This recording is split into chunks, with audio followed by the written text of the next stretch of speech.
I've got a couple of things to share with you, not the least of which is we are all pondering whether or not the Federal Reserve has achieved basically a miracle.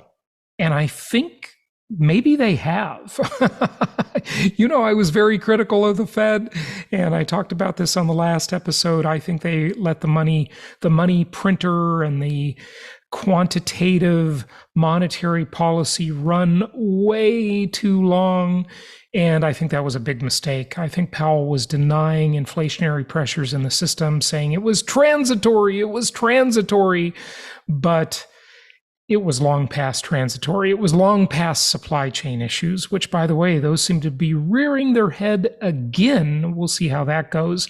But by the way, it's interesting. You look at the role of the United States in the world, and you look at these drone attacks on shipping routes and so forth, and the U.S. Navy is just there to police and protect commerce and capitalism throughout the world. It is truly an amazing thing and bodes very well for the long-term strength and hegemony of the US dollar. Now, do I necessarily like dollar strength? Philosophically, sure. I mean, look at this. We have a whole new country. Well, not a new country, but a new leadership, right, of this country, of Argentina. I'm talking about Argentina, that is saying they like the US dollar so much, they want to put their entire economy on the US dollar. If that isn't a testimonial, I don't know what is. It's pretty amazing. But has the Fed achieved a soft landing? And, I think they have. And they have managed to restock the shelves, to reload the gun, however you want to put it. It's not even politically correct to say the word GUN anymore. You have to deny the existence of these things, right? These things that create equality, honestly, right? Think about it. What makes a little old lady walking the street at night equal to a big, giant warrior gangbanger, right? Well, equality is created with GUN. That's what makes them equal, right? So that little old lady can be protected and have the same strength, the equal strength of that big, bad gangbanger, that big, bad criminal, right?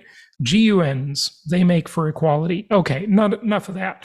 But they have reloaded, right? The Federal Reserve is ready for the next crisis. They're in a pretty darn good position all of a sudden. And there's more to it than that. I get it. I know there's more to it. I don't need a bunch of criticism that, Jason, you're oversimplifying this. I know there's more to it than that. I know they have their own balance sheet to think about. I get it. But I'm just looking at the macro picture. And have they achieved that soft landing? I think maybe they have. Now, barring some unforeseen event, whether it be a pandemic, an act of terrorism, a new war, that's all we need, another war, right? All of these things are obviously things that could change the trajectory, right? They obviously could change things. But overall, when you look at the basic economics of what the Fed has achieved, it looks like they pulled it off, right? Look at this article. This is an AP article, Washington, D.C. It was the most painful inflation Americans had experienced since 1981, when the Dukes of Hazzard and the Jeffersons, we're moving on up to the top. Some of you don't even know what I'm talking about. We're topping the TV charts, right? Yet the Federal Reserve now seems on the verge of defeating this inflation. Right? Without a surge in unemployment, without a deep recession that many economists had predicted would accompany this policy by the Fed, right? Inflation has been falling more or less steadily since peaking in June of last year at 9.1%.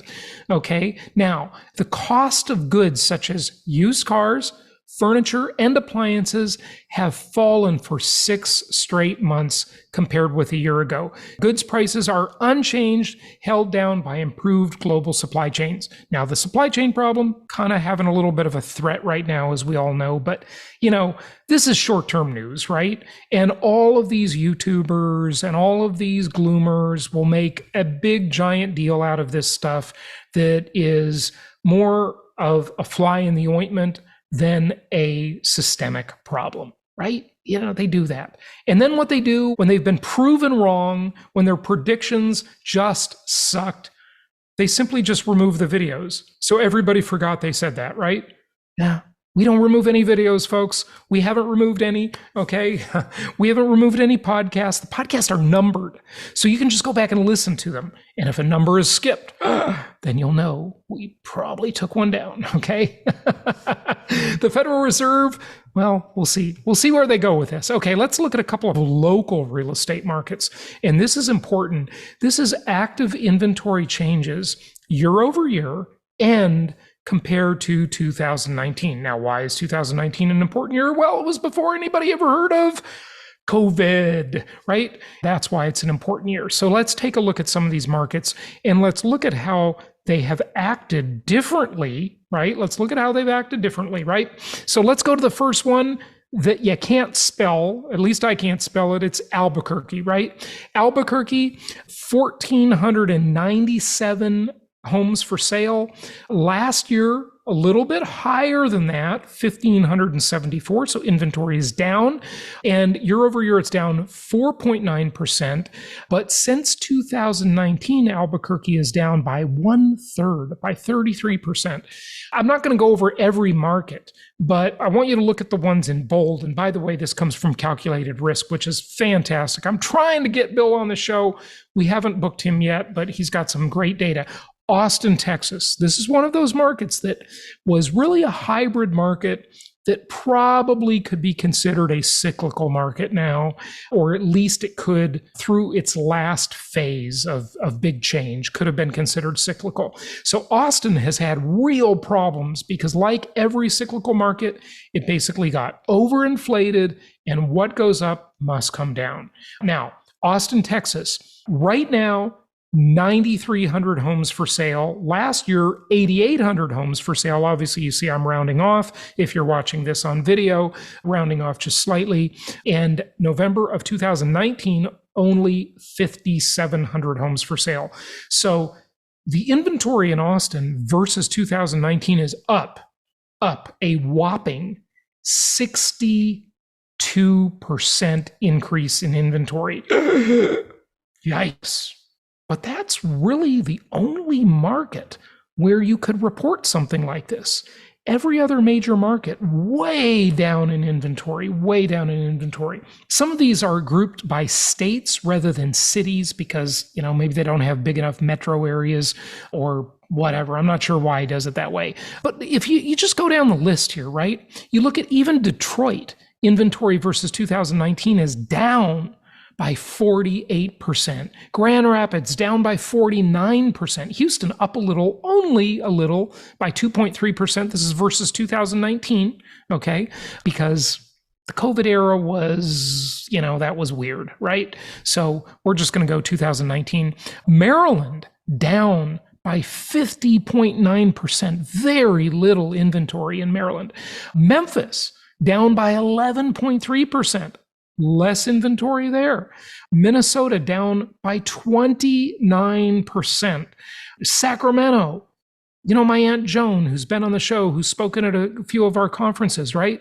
She owns a whole bunch of properties in Sacramento. Inventory down by 28%. So you just see that pretty much across the board, inventory is down, down, down. And remember, the one key ingredient you must have if you want to have a real estate crash is massive increase in inventory, millions and millions of distressed sellers. And as I predicted, and as I have been right, when everybody else has been wrong, just going to point that out, folks, inventory is declined as we have this housing shortage. Now, I am almost finished with a big study on shadow demand versus shadow supply of housing. You're going to love this. I think I'll be ready to talk to you about this next week. I'm almost thinking maybe we should have a special Zoom meeting that I invite all of you to look at this, because over the holidays, I really, really worked on this and I just went down the rabbit hole. I get kind of compulsive about these things, folks. They really get interesting, and I just sit here and I just study. I look for this statistic, that number in the demographics, that number in the housing data. I merge these things together and come up with some really, really telling stuff. And this tells a big story: shadow demand versus shadow supply. So look for that on an upcoming episode. We'll talk about it there, of course, but I might do like an in-depth Zoom meeting about it and just invite all of you to it, because it's really interesting stuff. But overall, versus 2019, this is the overall for all of these markets in this study. Inventory is down by 23%, 22.8% to be exact. Inventory declined. And if you want to have prices drop, you just got to have more inventory, folks. The housing shortage is going to persist for quite a while. And that's what my big study is about.